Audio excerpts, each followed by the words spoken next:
बिस्मिल्लाहिर्रहमानिर्रहीम। अस्सलाम वालेकुम नाज़रीन, आपको एक दफ़ा फिर अपने इस यूट्यूब चैनल पर खुशामदीद कहता हूँ। नाज़रीन, आज यहाँ पे आपको एक इन्फॉर्मेशन देते चलें कि आफ्ताब इकबाल साहब का जो ऑफिशियल यूट्यूब चैनल था, जिसको वो गवाही के नाम से भी कहते हैं और उनका वैसे वो चैनल उनके नाम से था, आफ्ताब इकबाल, उसको हैक करने की कोशिश की गई है।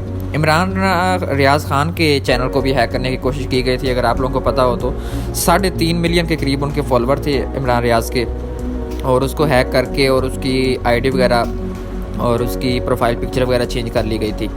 और लेकिन चूँकि ये बड़े चैनल्स होते हैं कि पूरी टीम यहाँ पे काम कर रही होती है, हैकर को अनहैक करने के लिए, चैनल को दोबारा ओपन करने के लिए इनके पास पूरी टीम्स होती हैं, और ये फ़ौरन से पहले ही चैनल को वापस जो है वो रिट्रीव कर लेती हैं। इमरान रियाज़ ने भी इस तरह किया, और आफ्ताब इकबाल ने भी अभी अपने दूसरे चैनल पे एक वीडियो बयान अपलोड किया कि हमारे चैनल को अटैम्प्ट की जा रही है हैक करने की।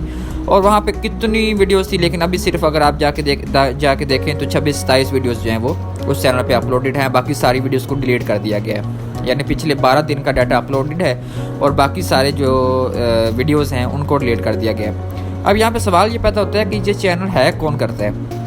इसमें 2-3 किस्म के लोग होते हैं। एक पहली किस्म तो वो लोगों की है कि जो कहते हैं कि यार ये बंदा बड़े पैसे कमा रहा है, और ज़्यादातर ये रशियन हैकर्स, क्योंकि रशियन हैकर जो है वो पूरी दुनिया में काफ़ी मशहूर हैं, और हमारी इंटेलिजेंस एजेंसीज भी जो हैं वो रशियन हैकर्स को ही प्रेफर करती हैं, क्योंकि उनके पास बड़ी एडवांस टेक्नोलॉजी होती है और उनकी हैक की हुई चीज़ बड़ी मुश्किल से रिट्रीव होती है। तो एक तो ये हो सकता है कि रशियन कोई हैकर होगा, उसने कहा होगा कि ये क्योंकि बड़े पैसे कमाते हैं, और कई दफ़ा हमारी वेबसाइट्स के साथ भी इस तरह होता है। मैंने अपनी 2-3 वेबसाइट्स जो हैं वो उसको हैक करवाया हुआ है। तो उस पर एक मेल आई होती है, एक तो दूसरा आपके ऊपर लिखा होता है सबसे ऊपर कि जी आपने ये हमारा हैकर, इससे आप रब्ता करें। जब हम उससे रब्ता किया मैं अपनी आपको बात बताऊँ तो उसने अच्छी खासी जो है ना वो पैसे डिमांड किए। तो इन लोगों से एक तो ये आप कह लें कि अगवा बराए तवान होता है कि आप इसको चैनल को हैक कर लेते हैं, अगवा कर लेते हैं और फिर उनसे पैसों की डिमांड करते हैं। नंबर 1। नंबर 2, वो लोग हो सकते हैं कि जो आपसे जेलस होते हैं। मसलन अगर मेरे 1.5 मिलियन है और किसी दोस्त के 1 मिलियन है, तो वो मुझसे हैक होगा, वो किसी को पैसे देगा कि यार इसका चैनल जो है वो उड़ा दो।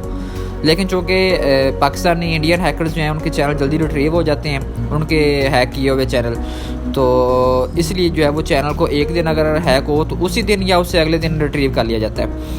अब तीसरे लोग ये हैं कि जो हमारी इंटेलिजेंसीज हैं। अब जो लोग कहते हैं कि यार ये बंदा काम सही नहीं कर रहा, ये हमारे ख़िलाफ़ बोलता है, हम पे बातें करता है। अब इमरान रियाज़ की किसी के साथ क्या दुश्मनी है, या आफ्ताब इकबाल की किसी के साथ क्या दुश्मनी है? उनकी दुश्मनी सिर्फ यही है कि वो लोग सच बोलते हैं और एक ताकतवर हल्के के ख़िलाफ़ बोलते हैं। तो ताकतवर हल्के जो हैं वो इंटेलिजेंस को इस्तेमाल करके, क्योंकि उनके पास तो प्रॉपर एक्सेस होती है पूरी, तो वो इसको हैक करने की कोशिश करते हैं ताकि इनके जो बयानात हैं या इनकी जो आवाज़ है उसको दबा दिया जाए।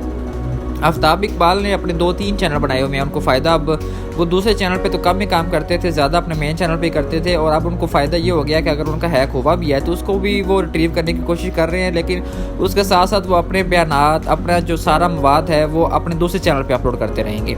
और इस तरह के जो बड़े लोग हैं उनको चाहिए, जो बड़े चैनल्स को ऑन करते हैं उनको चाहिए कि अपनी जो आप 2 स्टेप वेरिफिकेशन कह लें या अपने जो मामलात कह लें, उनको बड़ा स्ट्रॉन्ग बनाना कर लें। अब यूट्यूब को, अपने चैनल को किसी हद तक जो है वो आप मैनेज कर सकते हैं, किसी हद तक ही महफूज बना सकते हैं, लेकिन हैकर्स जो हैं वो कहीं ना कहीं लूज़ पॉइंट देख कर आपके चैनल के अंदर घुस जाते हैं। तो मज़ीद इस तरह की इन्फॉर्मेटिव वीडियोज़ जानने के लिए हमारे चैनल को सब्सक्राइब करें, बेल के आइकन को लाजमी क्लिक करें ताकि इन्फॉर्मेटिव वीडियोज़ आपको बर वक्त मिल सकें। शुक्रिया।